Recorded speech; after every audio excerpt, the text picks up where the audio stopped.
Garbage Man here. If y'all are tuning in after the last review, I apologize in advance. I doubt this one will be any better. But for what it's worth, the movie I'll be reviewing kicks ass, face, and motherfucking balls or whatever else you got. If you're into kung fu flicks, ninja kicks, and jerry curls, it's got that. If you like seeing actress Vanity high on cocaine, it's got that too. I do cocaine. I do cocaine. I do cocaine. I do cocaine. If that's not your thing, maybe I can tempt you with breakdancing escape artist, sea monsters and fish tanks, or cheesy ass music videos.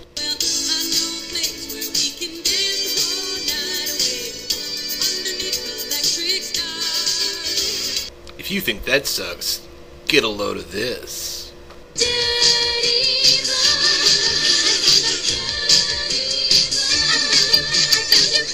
This movie has its fair share of horrible things, but for this review, I'm stepping away from the rape, titties, and cornholing.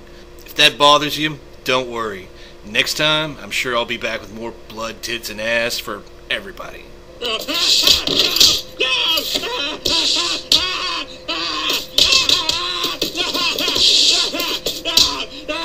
But in the meantime, let's lace up those Chuck Taylors, throw some cardboard on the pavement, and do a 360 head spin, because we're finally answering that question asked back in the year 1985.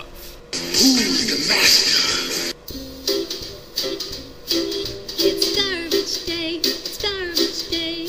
What's so great about garbage day? Garbage trucks come out and play. That's what's great about garbage day. It's garbage day, it's garbage day. What's so great about garbage day? Rarely in movies is the villain so badass that people like him better than the hero. Otis Firefly from Devil's Rejects, Jules from Pulp Fiction, Tony Montana, and Scarface.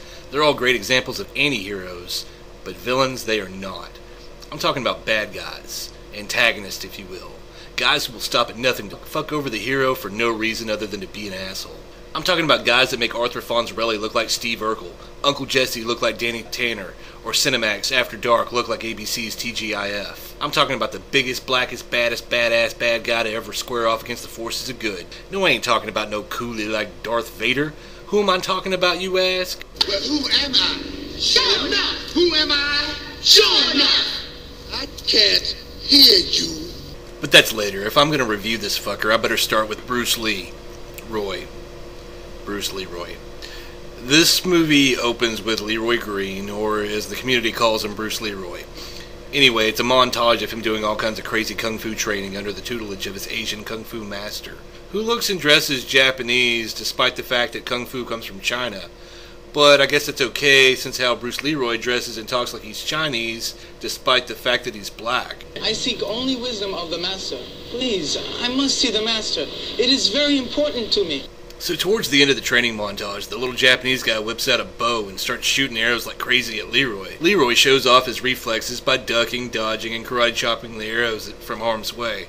I don't know what the fuck being shot at by a bow and arrow is supposed to teach, but I guess it's a good skill for Leroy to have, so he won't be a statistic. You know, like when he's walking through the ghetto and finds himself the victim of a drive-by archer. Leroy's master knocks a specially marked arrow, and when he shoots it, Leroy instinctively catches it, as opposed to kung-fuing it. Since there's no way Leroy could have known the arrow was special, his master tells him he has achieved the final level of his training, because he knew without knowing. Leroy tries to talk his master into continuing his kung-fu training, arguing that once someone has achieved the final level, they will become encompassed with a celestial glow or some shit. Since how Leroy hasn't achieved the glow, there's no way he could have achieved the final level. His master tries to assure him that the power is already inside him, but Leroy is persistent. Finally, his master tells his pupil about a man named Samdong Goy, who is endowed with great knowledge. He gives Leroy a golden trinket and tells him to take it to Goy, informing him that the trinket was once Bruce Lee's. Feeling confused that his master won't teach him kung fu anymore, Leroy heads to the theater to catch a Bruce Lee flick. But the movie ends up being interrupted by this guy who calls himself Shonuff Shogun. Shonuff is the Shogun of Harlem,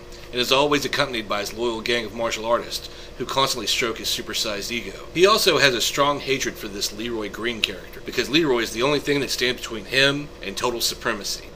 That's the only guy that stands between show and total supremacy. He isn't able to coerce Leroy into a fight, but he does kick everyone else's ass in the theater. I have this theory about the Shonuff character. I believe him to be the same character that plays Jules in Pulp Fiction, just later on in his life. No, Yolanda, he ain't gonna do a goddamn motherfucking thing. Bitch, shut the fuck up! Think about it. Sammy J plays a guy named Jules, and the name of the actor that plays Shonuff is Julius Carey. So in a way, they kind of have the same first name. Nigga, please. Also, the mustache is the same, and they're both sporting jerry curls. And if you look, the facial expressions are almost identical. Skinny little lizards like you thinking they the last track that gives Kung Fu a bad name. Get up, Leroy. I got something real for your ass in these hands. I like to think that Shonuff, or Jules as he likes to be called later in his life, learned humility in his adventures in this story, and later went on to be a successful hitman for the mob, who eventually found peace with himself. You know, like Kane in Kung Fu. Walk from place to place, meet people, get in adventures, till God puts me where he wants me to be. If it takes forever, then I'll walk forever. I'll just be Jules, Vincent, no more, no less. Anyway, after the movie theater scene, we're introduced to Eddie Arkadian and the sea monster that lives in his fish tank. He wants this girl named Laura Charles who hosts this show that's kind of like Soul Train in order to promote his girlfriend who does this silly Cyndi Lauper-like routine. Laura keeps turning him down though, partly because his girlfriend sucks, but also because her show is kind of like one of the only shows on TV that would be geared towards African Americans, and Arkadian's girlfriend's pretty much Lily White. Long story short, Arkadian tries to get a bunch of goons to kidnap Miss Charles, but Leroy shows up and kicks their asses. During the ass beating, Leroy accidentally leaves his golden trinket that was given to him by his master. After that, matters get worse for Leroy, as when he shows up to teach his kung fu class to his students, Shonuff shows up and embarrasses him. Yeah, that's right. Bow, sucker. Yeah. Bow down to your master. Yeah, coolie. Kiss my Converse. Yeah, that's right, fool. Kiss him. So Leroy, being adamant on practicing nonviolence, avoids yet another confrontation with Shonuff. I personally don't blame him. Shonuff's fucking scary.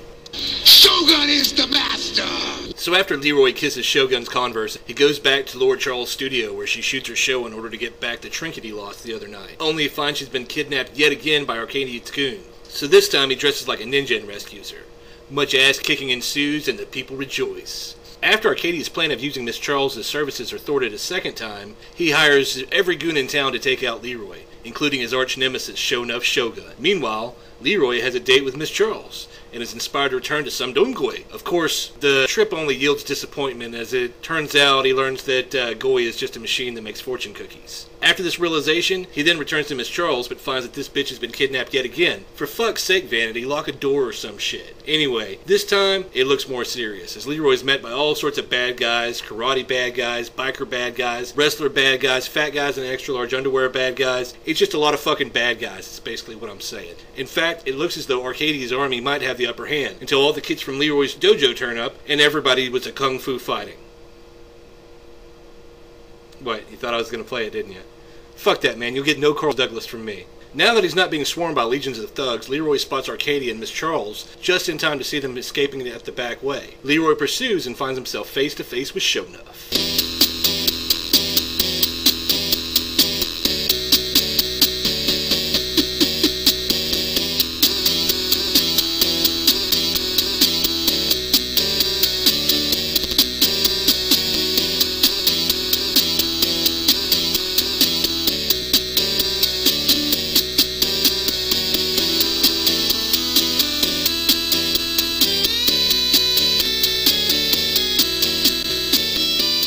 After Leroy is victorious, Arkadian shoots his ass. But Leroy doesn't give a fuck because he catches bullets with his teeth. Because he ain't no coolie, he's Ty Mac, and he's the master. Catching bullets with his teeth. Catches bullets with his teeth. Nigga, please.